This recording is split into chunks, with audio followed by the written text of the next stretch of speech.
Hello friends, you all are watching the chemistry with Sneha. So friends, मैं आपके लिए एक नया टॉपिक लेके आई हूँ जिसमें हम पढ़ेंगे nucleophilic substitution reaction. Okay friends, जैसा कि आप सब जानते हैं सब्स्टिट्यूशन रिएक्शन दो टाइप की होती है, SN1 एंड SN2।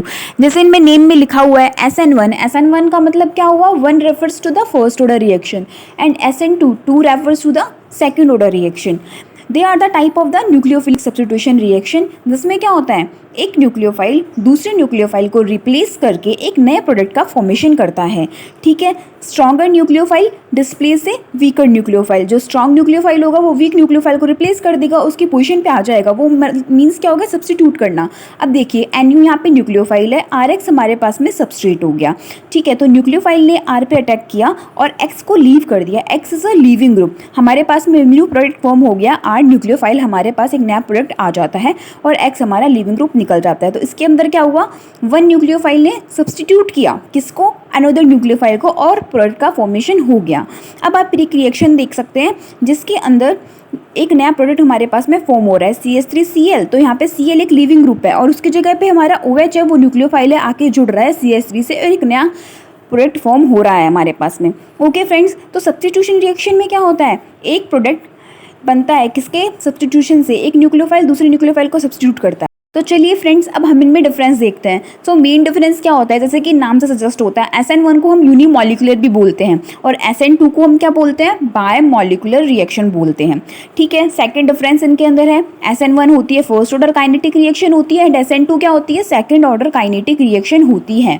जो SN1 रिएक्शन होती है उसमें जो रेट होती है वो सिर्फ और सिर्फ किस पर डिपेंड करती है, सबस्ट्रेट पर डिपेंड करती है। लेकिन जो SN2 रिएक्शन होती है उसके अंदर जो रेट होती है वो सबस्ट्रेट पर तो डिपेंड करती है, साथ में किस पे डिपेंड करती है, न्यूक्लियोफाइल पे भी डिपेंड करती है। ये सारे पॉइंट्स हम आगे वाले में रिवाइज कर लेंगे हमारे। ठीक है, देन हमारा नेक्स्ट रेफरेंस आता है रिएक्शन प्रोसीड इन 2 स्टेप, और वो रिएक्शन किसके अंदर होती है, सिंगल स्टेप के अंदर होती है, 1 स्टेप के अंदर हो जाती है। देन फिफ्थ हमारा रेफरेंस है कि कार्ब कैटायन मीडिएट रिएक्शन होती है, मीन्स कि इसमें जो इंटरमीडिएट होता है वो कार्ब कैटायन होता है। लेकिन SN2 के अंदर क्या होता है, एक ट्रांजिशन स्टेट का फॉर्मेशन होता है, वहाँ पे एक इंटरमीडिएट ट्रांजिशन फॉर्म में रहता है। Okay friends, and then last difference है कि जो हमारे पास में प्रोडक्ट बनता है अगर वो ऑप्टिकली एक्टिव है तो उसके अंदर रेसिमाइजेशन हो जाएगा इन SN1 रिएक्शन, और इन SN2 रिएक्शन क्या होता है, इन्वर्जन हो जाता है। जो हमारे पास में प्रोडक्ट बनता है उसका इन्वर्जन हो जाता है। ठीक है, अब चलिए हम इन सारे पॉइंट्स को एक एक करके एक्सप्लेन करते हैं। So let's see friends, in SN1 reaction proceed in 2 step. जैसा कि हमने देखा, तो हम स्टेप फर्स्ट में क्या होता है, स्टेप फर्स्ट होता है आरडीएस स्टेप होता है, रेट डिटरमाइनिंग स्टेप होता है, this is slowest step.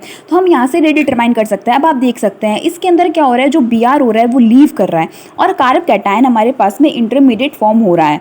CH3 ये क्या है हमारे पास में, हमारा इंटरमीडिएट है, टेट्राहेड्रल इंटरमीडिएट फॉर्म हो रहा है यहाँ पे, और Br क्या कर गया, रिमूव कर गया, लीव कर गया। तो अब यहाँ पे क्या होगा, जो रेट डिटरमाइनिंग स्टेप होता है वहीं से हम रेट डिटरमाइन करते हैं और सिर्फ यहाँ पे सबस्ट्रेट पे डिपेंड करता है। इन सेकंड स्टेप क्या हो रहा है, न्यूक्लियोफाइल आ रहा है, वो कार्ब कैटायन पे अटैक कर रहा है और हमारा प्रोडक्ट फॉर्म हो रहा है, और ये फास्ट प्रोसेस होता है। तो इन रेट डिटरमाइनिंग स्टेप में क्या हुआ, सिर्फ और सिर्फ रेट किस पर डिपेंड करेगी, सबस्ट्रेट पर डिपेंड करेगी इन SN1 रिएक्शन के अंदर। और इन सेकंड स्टेप न्यूक्लियोफाइल आएगा, अटैक करेगा और हमारा प्रोडक्ट का फॉर्मेशन हो जाएगा। सो यहाँ पे इंटरमीडिएट क्या होता है, कार्ब कैटायन इंटरमीडिएट फॉर्म होता है। इन SN2 रिएक्शन एक सिंगल स्टेप में होती है, यहाँ पे 2 स्टेप नहीं होते हैं। इसके अंदर क्या होता है, जो न्यूक्लियोफाइल होता है वो अपोजिट साइड से अटैक करता है, opposite side of leaving group, ध्यान रखना, लिविंग ग्रुप की अपोजिट साइड से अटैक करता है।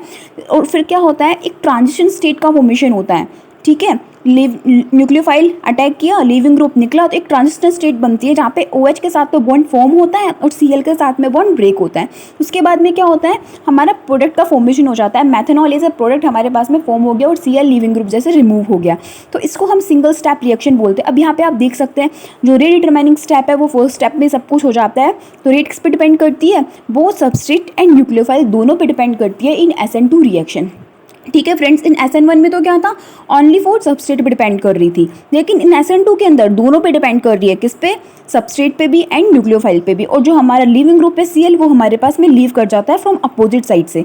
ओके फ्रेंड्स, एंड देन हम यहाँ पे एक और चीज़ देख सकते हैं, वो यूनिमॉलिक्यूलर क्यों बोला हमने, क्योंकि उसमें रेट डिटरमाइनिंग स्टेप में सिर्फ सबस्ट्रेट पार्टिसिपेट कर रहा था, लेकिन यहाँ पे न्यूक्लियोफाइल भी है और साथ में सबस्ट्रेट भी है, इसलिए इसको हम क्या बोलते हैं, बायोमॉलिक्यूलर बोलते हैं। और क्या बोलते हैं साथ में, सेकंड ऑर्डर काइनेटिक्स बोलते हैं, क्योंकि यहाँ पे क्या रेट ऑर्डर क्या हो जाएगा, सेकंड ऑर्डर रिएक्शन यहाँ पे प्रोसीड होगी इन SN2 रिएक्शन। और SN2 रिएक्शन में transition state as a intermediate form होती है। अब ट्रांजिशन स्टेट आपको निकालना आता होगा कि नंबर ऑफ इंटरमीडिएट +1 करके हम ट्रांजिशन स्टेट का फॉर्मेशन करते हैं।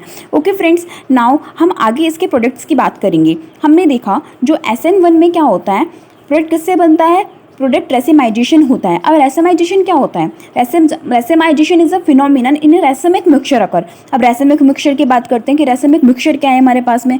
तो रेसिमिक मिक्सचर क्या होता है, equimolar mixture of D and L compound. हम दो टाइप के कंपाउंड पढ़ते हैं, dextrorotatory and levorotatory, दोनों आपस में साइन में अपोजिट होते हैं, प्लस माइनस। तो इनके मिक्सचर से जो मिक्सचर बनता है उसे रेसमाइजेशन कहते हैं। The phenomenon is known as racemization. अब हम इसे रिएक्शन के थ्रू हम इसे समझते हैं। तो देखो यहाँ पे हमारे पास में S आइडोफिनाइल इथेन गिवन है। अब इसका कॉन्फ़िगरेशन क्या है, यहाँ पे S है, I हमारे पास में क्या है, लिविंग ग्रुप है, तो I यहाँ से निकल गया इन 4 स्टेप। देन सेकंड स्टेप क्या हुआ, H2O।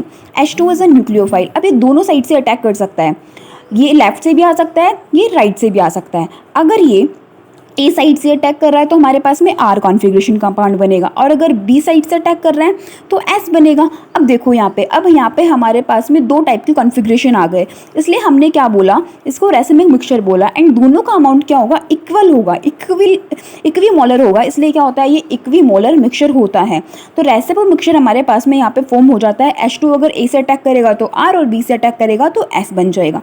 R and S configuration का फॉर्मेशन हो सकता है, R1 phenyl ethanol and S1 phenyl ethanol form हो गए हमारे पास में।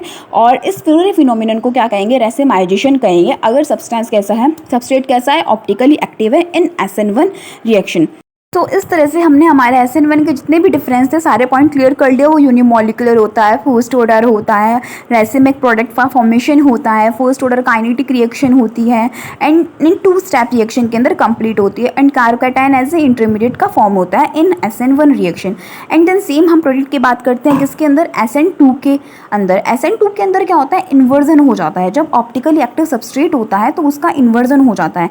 अब इन्वर्जन का मीन्स क्या होता है कि जैसे हमने 2 टाइप के कॉन्फ़िगरेशन देखे, R एंड S। तो R का कन्वर्जन हो जाना किसके अंदर, S के अंदर, और S का किसके अंदर हो जाना, R के अंदर। That is known as the optical configuration का चेंज होना, इन्वर्जन होना। आप एग्जांपल में देख सकते हैं, रिएक्शन में देख सकते हैं फ्रेंड्स। यहाँ पे क्या हो रहा है, OH आ रहा है, Br रिमूव हो रहा है, ये हमने देखी है, लिविंग ग्रुप निकल रहा है, न्यूक्लियोफाइल अटैक हो रहा है, SN2 रिएक्शन यहाँ पे प्रोसीड हो रही है, ठीक है। इसका कॉन्फ़िगरेशन अभी R है, एक ट्रांजिशन स्टेट का फॉर्मेशन हो गया। अब देखो मैंने आपको स्टार्टिंग में बोला था कि अपोजिट साइड से रिएक्शन प्रोसीड होती है, अपोजिट साइड से न्यूक्लियोफाइल आके अटैक करता है, तो ईजी सी बात है कि इसका कॉन्फ़िगरेशन चेंज होना है। तो हम यहाँ पे ट्रांजिशन स्टेट देख सकते हैं हमारी कि OH लेफ्ट साइड में है एंड Br राइट साइड में है। Br लीव करेगा तो OH कहाँ पे रहेगा, OH obviously placed at left side, ठीक है। तो अब यहाँ पे प्रोडक्ट में देख सकते हैं कॉन्फ़िगरेशन क्या हो गया, S हो गया, S2 ब्यूटेनॉल हमारे पास में फॉर्म हो गया, optically active inverted mirror image configuration का हमारे पास में यहाँ पे फॉर्मेशन हो जाता है, और Br लीव कर जाता है। तो यहाँ पे प्रोडक्ट कैसे बनता है, इन्वर्जन होता है, प्रोडक्ट का इन्वर्जन हो गया, R से कन्वर्ट हो गया किसके अंदर, S के अंदर कन्वर्ट हो गया। ओके फ्रेंड्स, और transition state showing nucleophile attack from opposite side of leaving bromide. Okay, then हम SN1 में क्या होता है, रेसिमाइजेशन होता है, एंड SN2 के अंदर क्या होता है, इन्वर्जन होता है। तो आई होप आपको ये वीडियो अच्छा लगा होगा, आपको इस SN1 एंड SN2 के अंदर डिफरेंस इजीली करना आ गया होगा फ्रेंड्स। ओके फ्रेंड्स, तो अगर आपको ऐसी और वीडियोस चाहिए तो please like, subscribe and share करें, और मुझे कमेंट बॉक्स कमेंट करें। Okay, thank you.